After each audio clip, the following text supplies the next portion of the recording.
하지만 지금껏 쌍둥이 모두를 모유로 키우고 있다. 잘 먹는다. 때로는 따로, 때로는 또 같이. 친정어머니의 도움이 없다면 도저히 불가능한 일이다. 먹자. 자, 보자 놀자.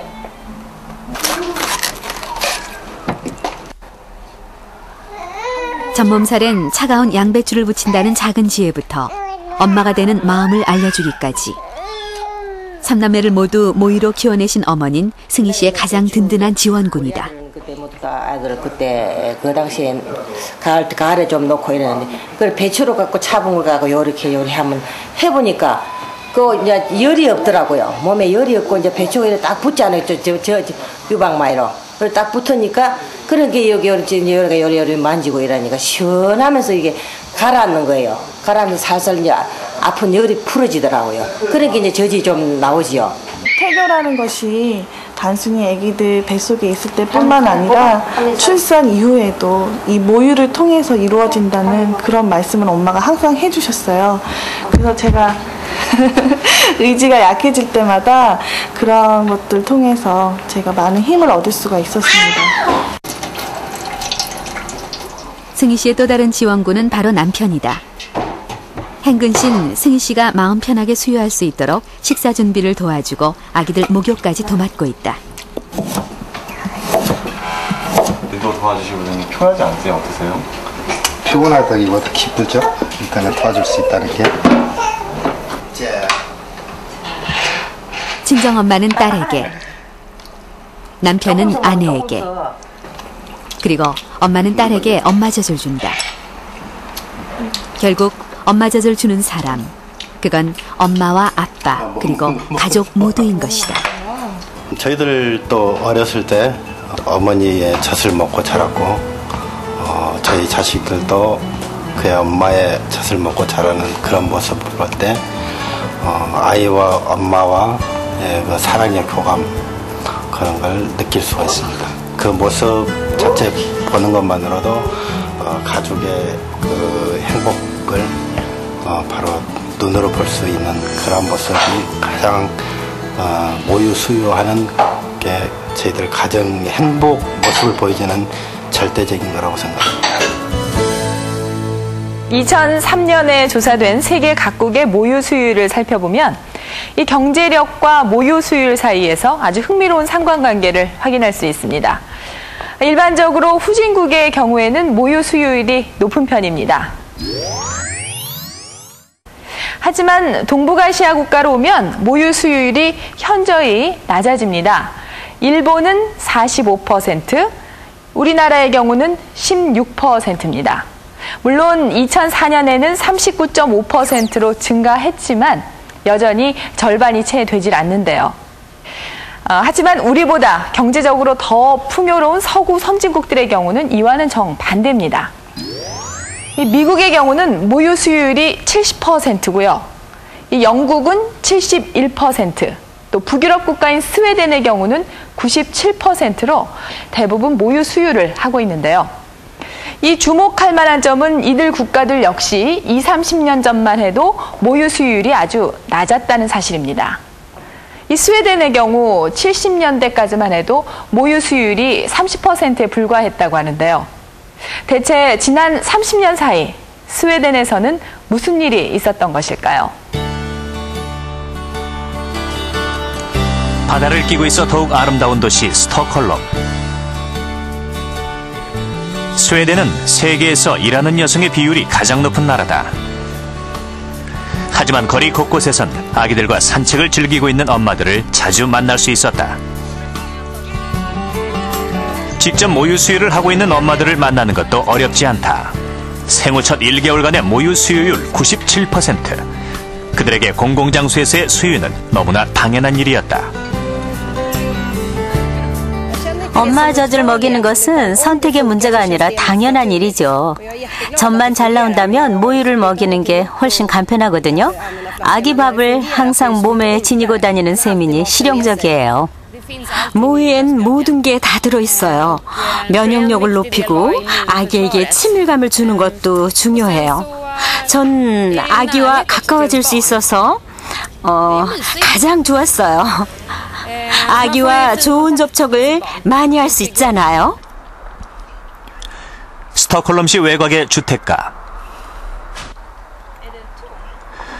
컴퓨터 프로그래머로 일하고 있는 에바는 요즘 거의 모든 시간을 두 아이를 돌보는 데만 전념하고 있다. 지난 5월 둘째 아이를 낳은 이후 내년 2월까지 출산 휴가가 예정돼 있기 때문이다. 스웨덴에선 약 16개월의 출산 휴가를 부부가 나눠서 사용하도록 하고 있다. 이 기간엔 연봉의 80%까지 지급되기 때문에 경제적인 부담도 크지 않다. 저나 다른 엄마들이 출산 후 다시 일할 수 있는 법적인 권리가 보장된다는 건 굉장히 중요해요. 일을 할까, 아이를 낳을까 걱정할 필요가 없거든요. 일도 하고 공부도 하다가 아기를 낳으면 집에서 아기를 키운 후 다시 직장 생활로 돌아갈 수 있는 거죠. 월급도 나오니까 경제적으로 부담이 없어요. 오는 12월부터는 남편 케네트 역시 출산 휴가가 예정돼 있다. 출산을 부부 공동의 일이라 여기는 스웨덴에선 부성 휴가 역시 보편적이다. 휴가가 끝날 때까지는 모유를 먹일 거라는 에바와 케네트 부부. 그들에게 모유는 너무도 당연한 선택이다. 모유 먹이는 게 정말 좋다고 생각해요.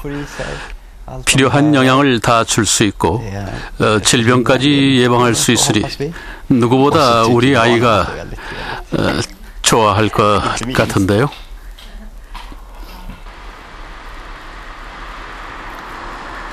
스웨덴 정부에선 출산휴가 제도 이외에도 모유 수유를 권장하기 위한 각종 법률을 마련하고 있다. 그 대표적인 것 중 하나가 바로 분유 광고 금지법이다. 분유 광고를 규제하는 법이 있어요. 출산 후 6개월이 안 된 아기 엄마한테는 분유를 절대로 광고할 수 없습니다.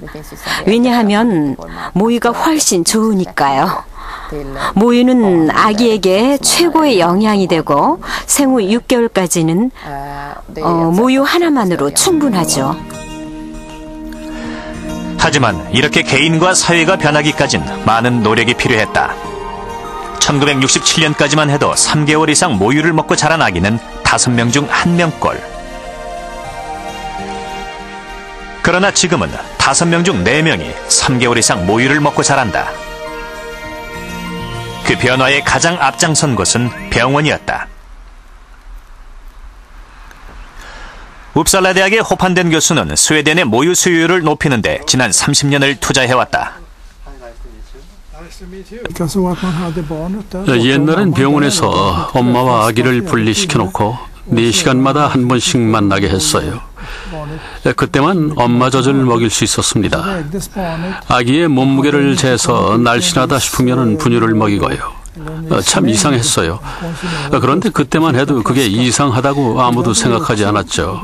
자연의 이치대로라면 분유는 필요 없는데 말이에요. 병원에서는 분만 직후 엄마와 아기의 접촉을 금지했고 그 결과 모유 수유율은 낮아졌다.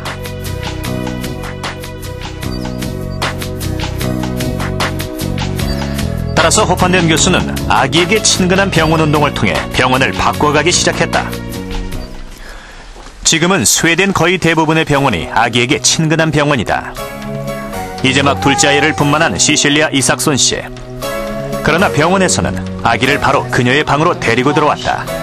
생후 30분 이내에 젖을 물리도록 하기 위해서다. 아기가 저절로 가슴을 찾았어요. 아기는 어떻게 하는지 스스로 알고 있는 것 같아요.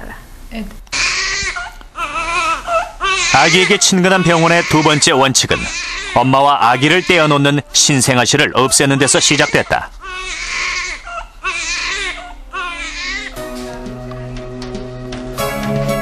이곳 병원에선 아기와 엄마가 같은 방, 즉 모자 동시를 이용하도록 하고 있다. 아기와 엄마 모두 모유 수유에 익숙해지게 하기 위해서다. 옛날에는 아기는 아기대로 신생아실에 있고 엄마는 엄마대로 병실에 따로 있었어요. 그런데 그렇게 하면은 모유 수유를 시작하기 어려워져요. 오히려 엄마 젖을 찾고 먹으려고 하는 아기의 본능을 잘 이용하게끔 아기와 엄마가 함께